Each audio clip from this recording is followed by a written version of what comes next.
ये सबसे पहले इस वक्त की बड़ी खबर आपको बता दें, आज मरीजों की मुश्किलें बढ़ने वाली हैं।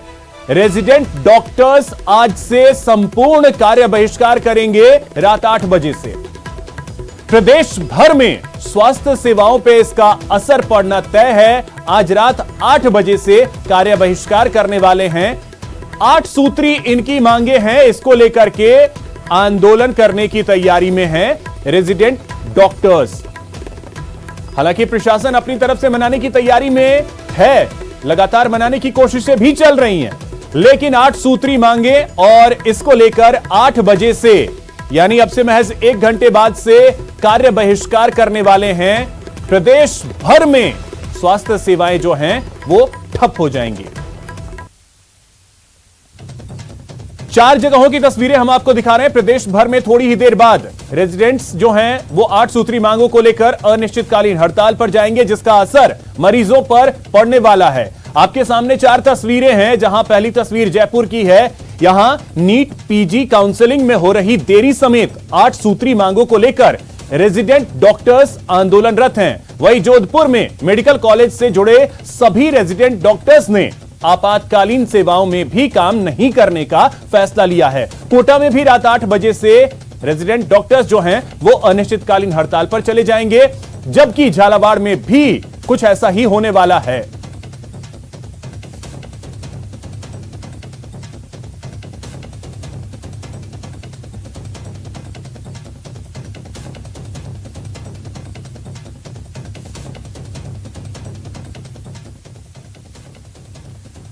तो चलिए अब आपको यह भी दिखाते हैं कि रेजिडेंट डॉक्टर्स जो हैं उनकी मांगे क्या क्या हैं।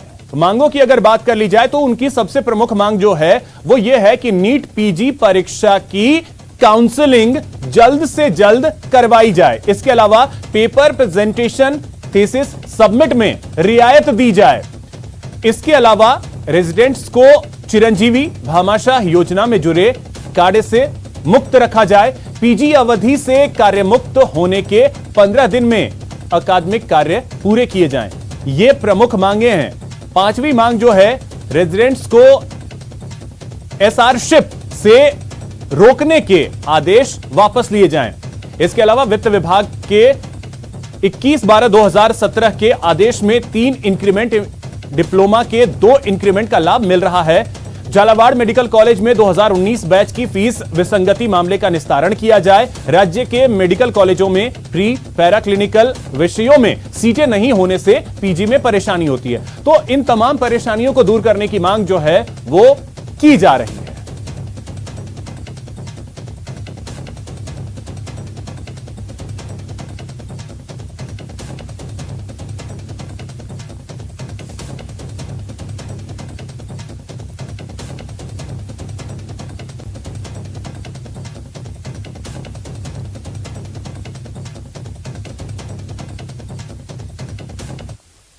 तो इसी खबर पे और अधिक जानकारी के साथ हमारे सहयोगी सौरभ गृहस्थी जयपुर से हमारे साथ जुड़ रहे हैं। साथ ही हमारे साथ जुड़ रहे हैं योगेश त्यागी कोटा से, कपिल श्रीमाली उदयपुर से और विक्रम जागरवाल बीकानेर से।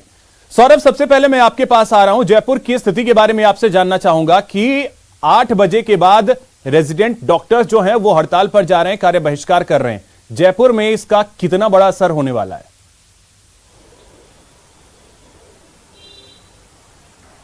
जी बिल्कुल, देखिए, अगर रेजिडेंट डॉक्टर्स हड़ताल पर जाते हैं तो मुश्किलें बढ़ना तय है। अस्पताल की जो स्वास्थ्य सेवाएं हैं वो पूरी तरह से खराब जो है वो हो जाएंगी, क्योंकि रेजिडेंट डॉक्टर्स जो हैं वो अस्पतालों की रीढ़ की हड्डी होते हैं और लगातार सबसे ज़्यादा काम जो है वो रेजिडेंट डॉक्टर्स ही करते हैं। मरीजों की तमाम तरह की जो समस्याएं उनको सबसे पहले रेजिडेंट डॉक्टर्स ही सुनता है, और अगर वे ही काम पर से बहिष्कार कर देंगे तो मुश्किलें बढ़ना बिल्कुल लाजमी है। लेकिन इस वक्त का अपडेट मैं दे दूं कि रेजिडेंट डॉक्टर्स की आला अधिकारियों के साथ वार्ता जो है वो लगातार जारी है, और अभी ये बताया जा रहा है कि अगर उनकी मांगों पर लिखित आश्वासन राज्य सरकार द्वारा दे दिया जाएगा तो वो हड़ताल जो है वो वापस ले सकते हैं और कल सुबह 8 बजे से काम पर भी लौट सकते हैं। लेकिन जिस प्रकार से पिछले काफ़ी दिनों से ये जो तमाम रेजिडेंट डॉक्टर्स हैं वो सांकेतिक रूप से हड़ताल कर रहे थे,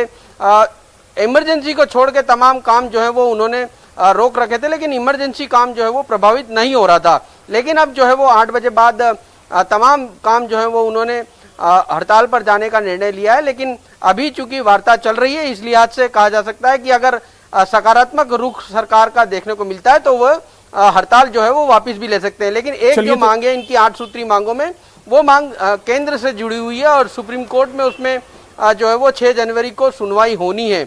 या जो रेजिडेंट डॉक्टर्स है उनका ये कहना है कि सरकार जो है वो पहले बाकी जो 7 मामले हैं, क्योंकि 8 सूत्री मांगे हैं तो 7 पर देखना अहम होगा कि सहमति बन पाती है या नहीं। उम्मीद यही की जानी चाहिए कि कम से कम सहमति बन जाए, क्योंकि अब कोरोना के मामले भी बढ़ रहे हैं। ऐसे वक्त में रेजिडेंट डॉक्टर्स अगर हड़ताल पे जाते हैं तो चुनौतियां और दोगुनी हो जाएंगी। कपिल, आपके पास आ रहे हैं, आपसे जानना चाहेंगे कि उदयपुर की क्या स्थिति है और वहां कितना असर पड़ेगा अगर रेजिडेंट डॉक्टर्स जो हैं वो हड़ताल पे चले जाते हैं तो।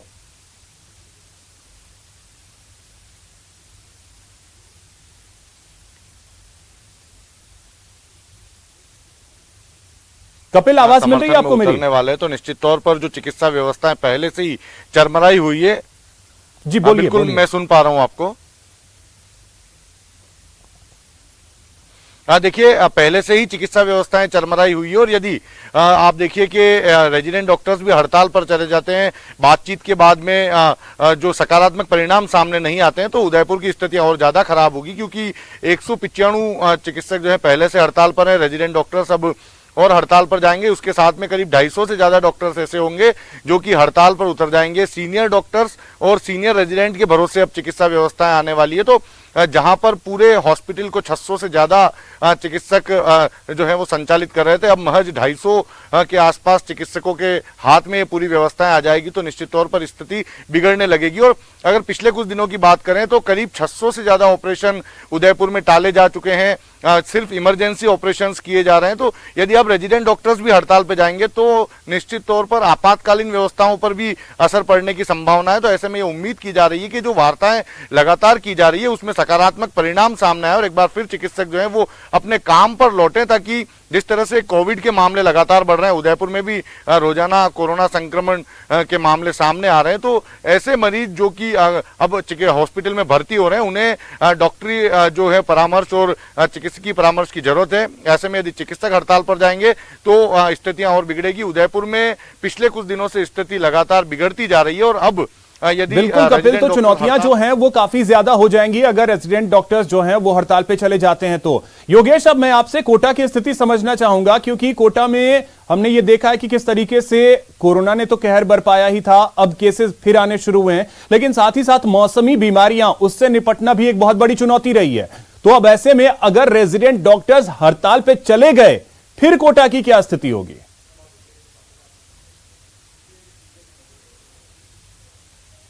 देखिए, मैं बताना चाहूँगा कि अगर कोटा की बात करें तो कोटा में डेंगू ने पहले ही डेंगू का जो असर है वो बहुत ज़्यादा है। डेंगू ने कहर बरपाया हुआ है कोटा के अंदर। कोटा मेडिकल कॉलेज जो है उसके तकरीबन 200 रेजिडेंट डॉक्टर्स हैं, वो इस दौरान हड़ताल पर जा सकते हैं और अगर वो हड़ताल पर चले जाते हैं तो जो चिकित्सा व्यवस्था है वो बहुत बुरी तरीके से चरमरा जाएगी, क्योंकि संभाग का सबसे बड़ा अस्पताल है एमबीएस और यहाँ पर जो दूसरे राष्ट्र हैं वहाँ से भी लोग आते हैं इलाज के लिए, दूसरे शहरों से भी लोग आते हैं इलाज के लिए।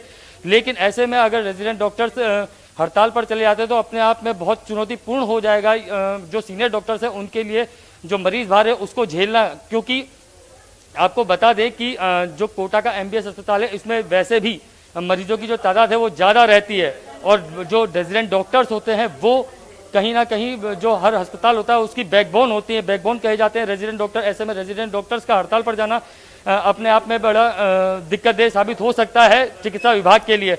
बिल्कुल योगेश, तो बहुत बड़ी चुनौती जो है वो स्वास्थ्य विभाग के सामने आ जाएगी अगर ये डॉक्टर्स हड़ताल पे जाते हैं। विक्रम, आपसे बीकानेर की स्थिति समझना चाहेंगे, क्योंकि बीकानेर में भी तो अब कोरोना के मामले जो हैं वो आने शुरू हो गए।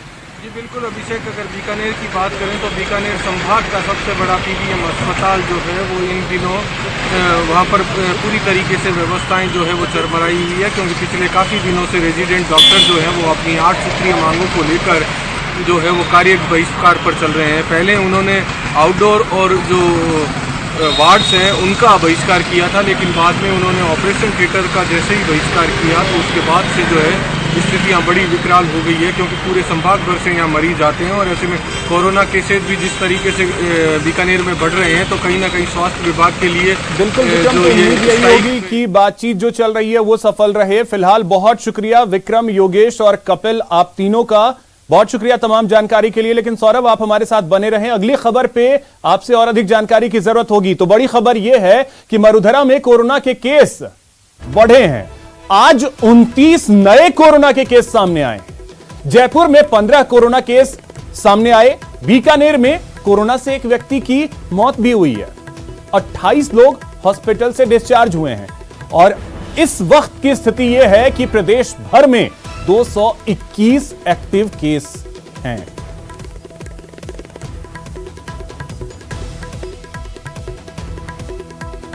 तो जयपुर में 15 नए मामले, एक बार फिर से आज की स्थिति हम आपको बता रहे हैं। 15 नए केस सामने आए हैं। बीकानेर में एक व्यक्ति की कोरोना की वजह से मौत भी हुई है और आपको बता दें कि 28 लोग डिस्चार्ज जरूर हुए हैं, लेकिन उसके बाद की स्थिति यह है कि एक्टिव केस का आंकड़ा जो है वो 221 हो गया है। अभी पूरे प्रदेश में 221 लोगों के कोरोना से इलाज हो रहे हैं।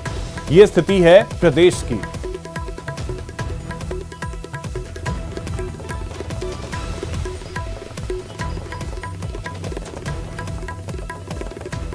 तो राजधानी जयपुर में कोरोना अब फिर से पैर पसार रहा है और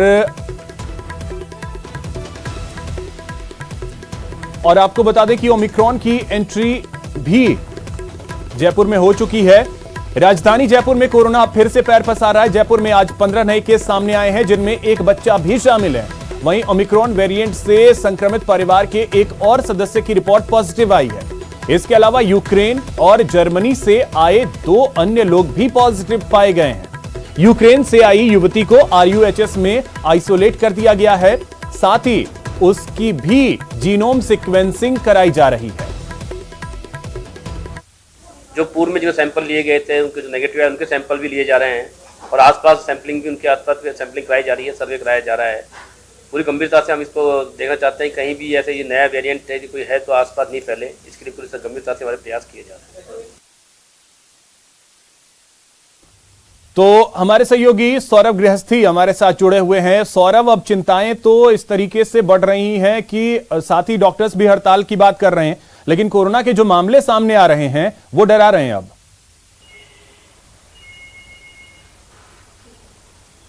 जी बिल्कुल, आपने बिल्कुल सही कहा है कि कोरोना के जो नए मामले हैं वो डरा रहे हैं और डरा इस लिहाज से रहे क्योंकि अब जो है वो कोरोना से एक शख्स की मौत भी हो चुकी है। बीकानेर में एक शख्स की मौत जो है वो हुई है। दिसंबर में कोरोना से मरने वालों की पहली मौत है। इससे पहले नवंबर में एक 2.5 साल के बच्चे की जयपुर में जो है वो मौत हुई थी, लेकिन आज की रिपोर्ट में सामने आया कि बीकानेर में कोरोना से एक व्यक्ति की मौत जो है वो हो चुकी है। तो ये अब दिखा रहा है कि किस प्रकार से ना सिर्फ कोरोना बढ़ता जा रहा है, साथ में ओमिक्रॉन वेरिएंट जो है वो लोगों को परेशान कर रहा है और अब मौतों का सिलसिला भी एक तरह से कहा जा सकता है कि वो शुरू होता हुआ नजर आ रहा है। तो ये बहुत बड़ी चिंता की बात जो है वो साफ तौर पर देखने को मिल रही है और जिस प्रकार से ओमिक्रॉन वेरिएंट के मामले जो है वो नए सामने आए, उसके बाद उसी परिवार का एक शख्स जो है वो पॉजिटिव भी आया है। जर्मनी जाने वाले व्यक्ति को भी जो है वो कोरोना पॉजिटिव पाया गया है। तो ये तमाम चीजें बताती हैं कि किस प्रकार से लगातार अब मामलों में इजाफा जो है वो होता जा रहा है और इसी तरह से अगर मामले बढ़ते रहे तो कहा जा सकता है कि तीसरी लहर की जो बात विशेषज्ञ कह रहे थे वो संभवतः इस रूप में आती हुई नजर आ रही है। हालांकि स्वास्थ्य विभाग भी इसे लेकर अलर्ट है। अब से कुछ देर पहले स्वास्थ्य सचिव वैभव गालरिया ने तमाम जो मेडिकल कॉलेज के प्रिंसिपल्स हैं उनसे चर्चा की है। साथ ही प्रदेश के तमाम CMHO से जो है वो मीटिंग करके उनको निर्देश दिए गए कि जहां पर भी विदेश से जो लोग आ रहे हैं उनकी जो है वो लगातार सैंपलिंग की जाए। 4 दिन बाद सरकार और प्रशासन अपने स्तर पे तो काम कर रही है, लोगों को भी अब सतर्क होने की जरूरत है, लोग भी सतर्क रहें। बहुत शुक्रिया आपका तमाम जानकारी के लिए और जो बैठक चल रही है उस पर आप नजर बना करके रखें। और इसी बीच आपको बता दें कि ओमिक्रॉन की एंट्री और कोरोना के बढ़ते खतरे के बीच प्रदेश में स्कूल खुले रहेंगे। शिक्षा मंत्री ने एक बार फिर साफ किया है कि यह अभिभावकों पर है कि वे अपने बच्चों को स्कूल भेजते हैं या फिर ऑनलाइन क्लास करवाते हैं। मीडिया से बातचीत में शिक्षा मंत्री बीडी कल्ला ने कहा है कि फिलहाल स्कूल बंद करने का कोई फैसला नहीं है। यदि पेरेंट्स चाहें तो ऑनलाइन क्लास करवा सकते हैं। इसके साथ ही उन्होंने कहा कि केंद्र सरकार को बच्चों का जल्द टीकाकरण करवाना चाहिए ताकि स्टूडेंट्स सबसे पहले तो मैं ये कहना चाहूँगा कि भारत सरकार को सबसे पहले टीके बच्चों को लगाने चाहिए थे। अभी भी देर आए दुरुस्त आए, जल्दी से जल्दी यदि बच्चों के टीकाकरण का काम कर लें तो बहुत अच्छा रहेगा। और हमारी ये कोशिश रहेगी कि स्कूलें हमने ऑनलाइन और ऑफलाइन दोनों प्रकार से शुरू कर रखी हैं। यदि पेरेंट्स ऑनलाइन पढ़ाना चाहें वो वर्चुअली पढ़ा लें, और जो ऑफलाइन में पढ़ाना चाहते हैं तो ऑफलाइन में भी हमने पूरी कोरोना की गाइडलाइन जारी कर रखी है कि मास्क लगा के आएँ, भोजनावकाश में फिजिकल डिस्टेंसिंग के साथ बैठें। 12 दिसंबर को महंगाई के खिलाफ रैली को लेकर कांग्रेस ने पूरा जोर लगा दिया है। कांग्रेस को इसमें मौका दिख रहा है। बीजेपी ने भी महंगाई वाले हथियार से कांग्रेस पर पलटवार किया है, यानी महंगाई सियासत की संजीवनी बनती दिख रही है। देखिए रिपोर्ट। और जो वादा मोदी जी ने एनडीए प्रथम के समय और सेकंड के समय किया था कि हम लोग महंगाई कम करेंगे, वो महंगाई आसमान छू रही है। महंगाई पर भारी सियासत। पूरे देश भर के अंदर पेट्रोल डीजल के टैक्स घटाएं, परंतु राजस्थान एक ऐसा राज्य है जहां के मुख्यमंत्री जी को तिजोरी बहुत प्रिय है, जनता की दिक्कत प्रिय नहीं। महंगाई पर वार, सियासत की संजीवनी। राष्ट्रीय रैली महंगाई रोको रैली का हमें जो है वो मौका मिला है। लोगों में बहुत ही उत्साह है, क्योंकि लोगों को छूने वाला मुद्दा है महंगाई रोको। दिसंबर की गुलाबी सर्दी में पिंक सिटी की सियासत गर्मा रही है। कांग्रेस सरकार अपना तीसरा साल पूरा करने वाली है। 2 साल बाद जनता की अदालत में जाना है और बढ़ती महंगाई में कांग्रेस को उम्मीद की संजीवनी दिख रही है। 12 दिसंबर को कांग्रेस जयपुर में राष्ट्रीय स्तर के कार्यक्रम की तैयारी कर रही है।